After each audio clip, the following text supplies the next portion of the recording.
we finally got to see a much awaited interview. This man on screen right now is an absolute menace, and finally we got this without this. So we've got tons of new info, and here are a bunch of reasons why I believe Tanki Classic is going to be amazing. This includes stuff from how it originated, what it's going to have, what it's not going to have, and basically a general overview of the stuff we had on stream, except I'll basically be sharing my thoughts upon it. So let's start. First of all, the origin.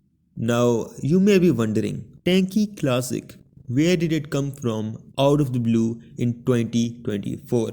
Well, your first thoughts are probably something like, oh, they're going to make an old version of Tanki Online to bring back the OG players, and they're going to monetize a lot of stuff to get a lot of money, or something based around that matter.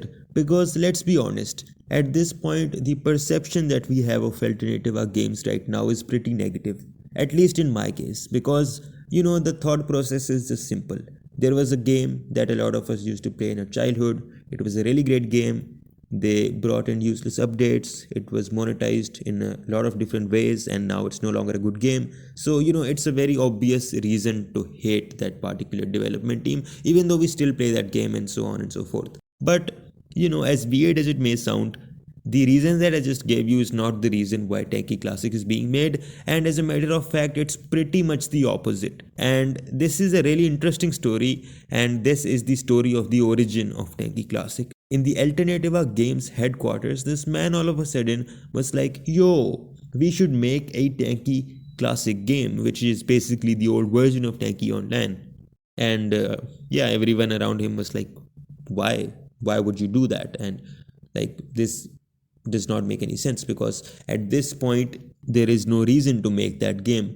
Like what Tanki Online was in 2015 was really nice, but that same exact thing in 2024 is not going to really make it. And besides, we have Tanki Online to focus upon, and besides, we are working on developing Tanki Online into a game that will have a larger player base in a larger community and so on and so forth. But this man stood his ground.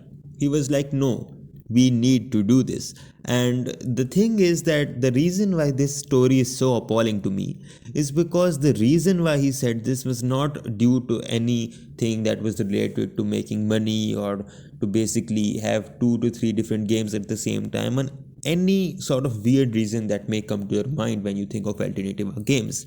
The reason was like, this guy thought that, oh, I see there's a lot of pirated versions of Tanki Online. There's ProTanki, there's Prime Tanki, there's G tanks, R tanks, so on and so forth. But these guys don't even know how to copy my game. Like, if there's a certain pirated version of Tanki Online, then the way it's basically functioning is not actually authentic Tanki Online. Like, for example, let's take the example of ProTanki.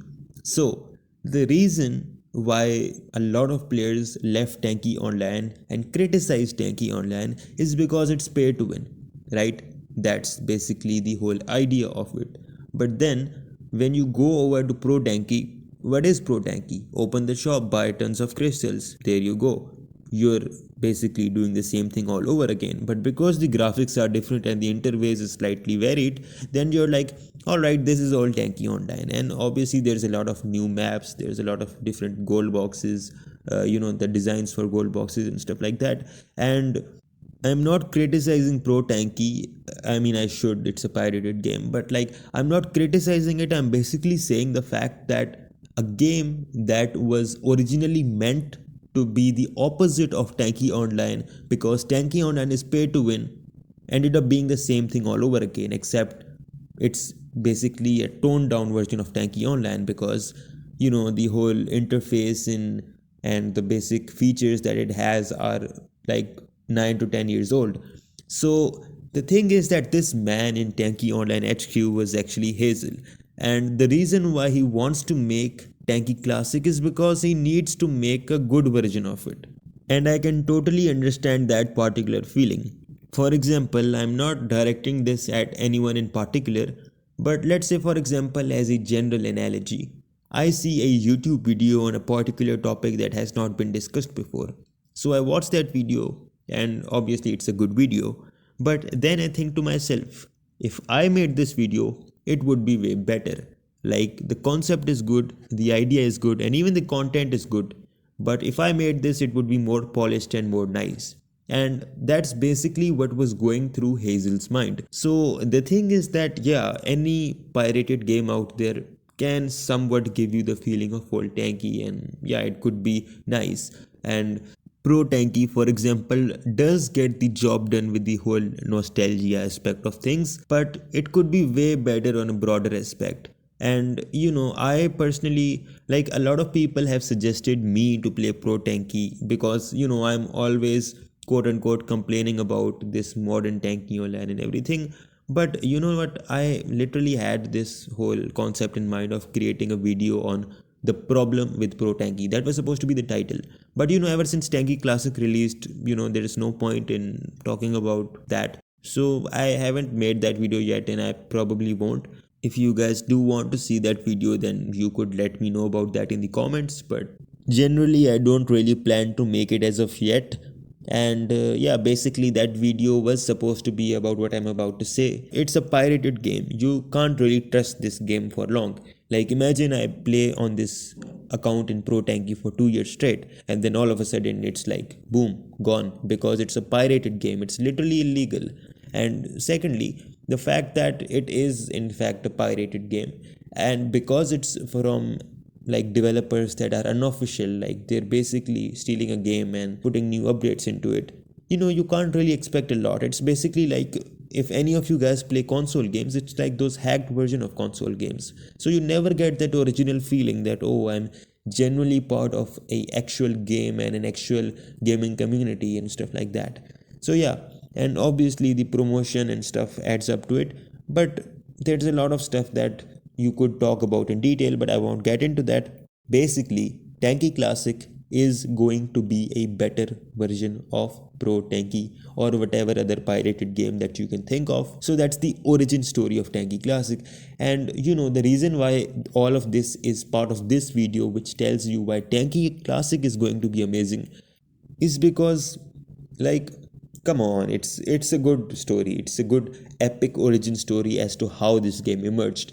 And something I forgot to mention, by the way, is that Hazel was like basically opposed by a lot of people that we can't really do this, like I said. And like, he's basically the lead of the project, and he's basically the only one primarily pushing around this whole idea that we need to do this, we need to do this, we need to do this.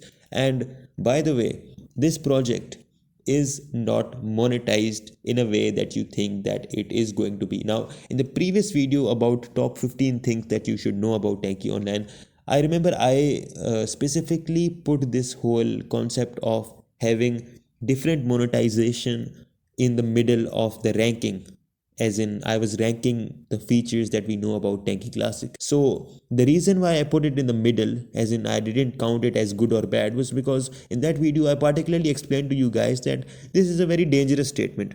If the monetization in Tanki Classic is different from Tanki Online, then either it could be different in a good way or in a bad way. If it's in a bad way, then we're cooked. If it's in a good way, then we're in a good position. And fortunately, it's the latter. So the thing is that monetization will be such that you can buy premium accounts. They won't give you a lot of extra crystals, and they won't give you a lot of extra experience, but they will give you experience that is increased.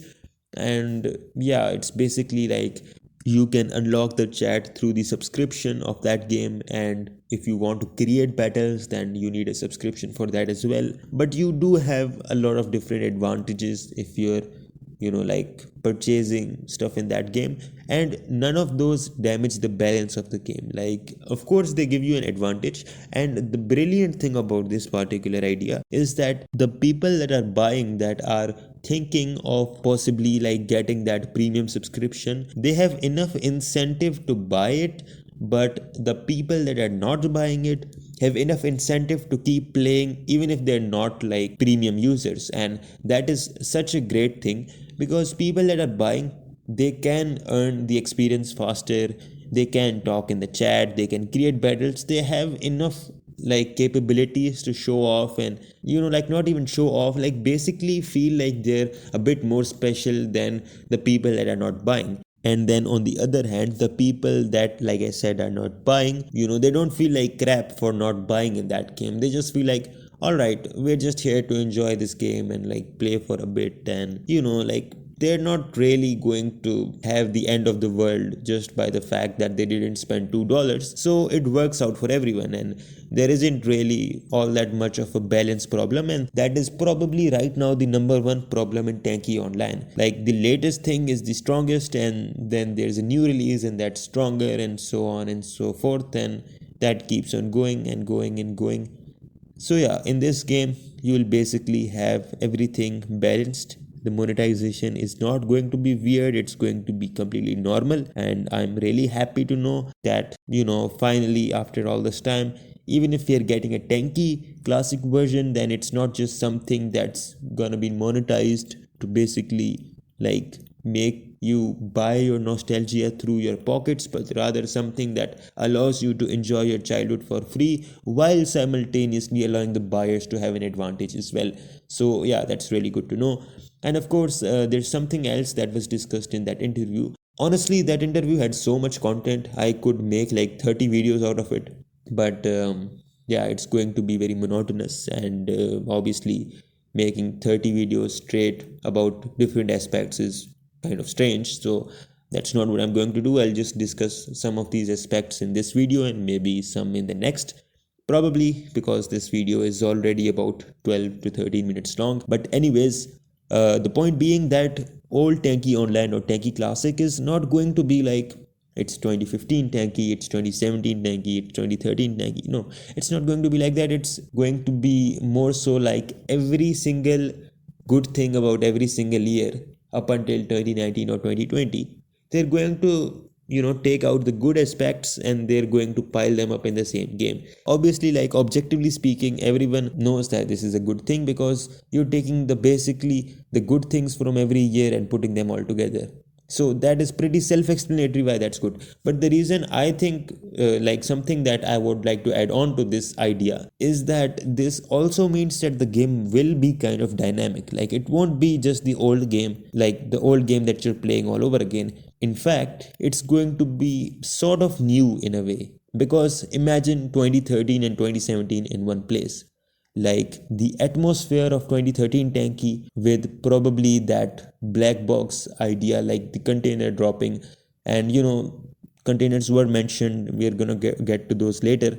But basically the idea of a container in 2013 Tanki is pretty wild, and I'm not talking about the loot boxes where basically you do 300 container openings and stuff like that. I'm talking about like very rare container drops, and then once you get a container, then you can get probably like a really good reward out of it, like 25,000 crystals, or at least about 30,000 of crystals, or 100 of each supply and stuff like that basically. So container rewards that are actually worth it, and containers that are actually really rare. So basically all of these good features from all of the different years adding up won't just allow you to feel bored because you're playing your childhood game again. It will allow you to feel like you're playing your childhood game with a new twist, which is that all of the years that had good things are all coming together and just giving you something that's basically euphoric in a way.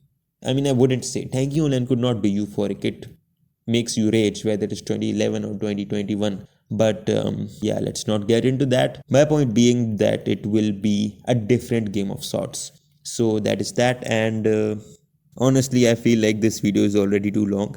But since I mentioned the containers, let's just talk about the containers a bit. Now, I mean, this is sort of a hot take, but I really don't hate the concept of containers. I just hate what they have become. You know that friend that you had about 7 years ago, a really good guy, but at this point, you really don't want to talk to them. You don't even want to face them. Yeah, those are my containers. Because at the very beginning they were really nice. All right, they gave you augments sometimes, or well, alterations they were called back then. They gave you supplies. You were really happy to get like 5 containers because they could give you so much.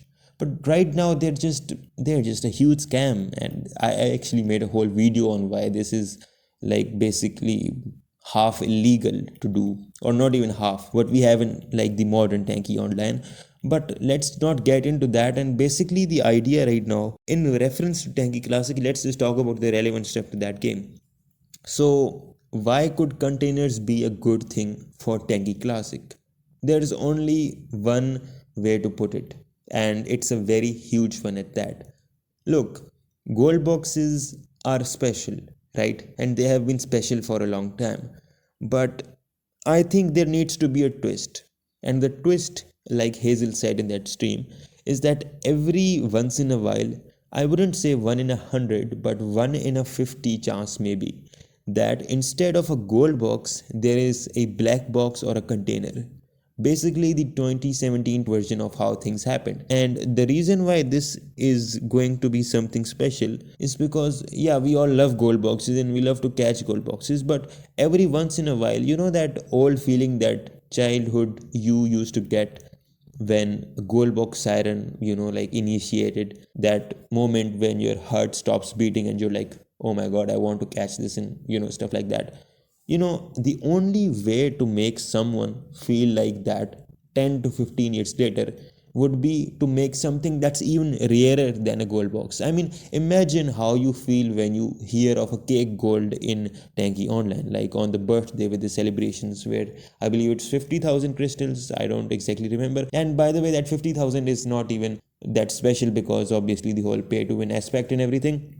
But imagine someone in old Tanki Online all of a sudden see on top of the screen that a black box is about to drop, and they just lose their mind. It's going to be so cool because at the same time, you're not really ruining the whole balance of the game. You're not telling anyone to purchase 25,000 containers. Okay, that's a very huge amount. 2,500 containers from the shop, and you're not telling anyone to basically buy containers for a new event or a new skin. Here they're basically saying that every once in a while a container will drop and you can get containers through missions, but in a very small amount. Like, let's say for example, I play for 6 months and that would only allow me to have about 50 to 60 containers, and containers are very valuable, and because they're so rare, they're so valuable. So this particular definition of containers is something I like. I don't like containers when 400 of them is probably going to give you like 3 augments and 1 skin.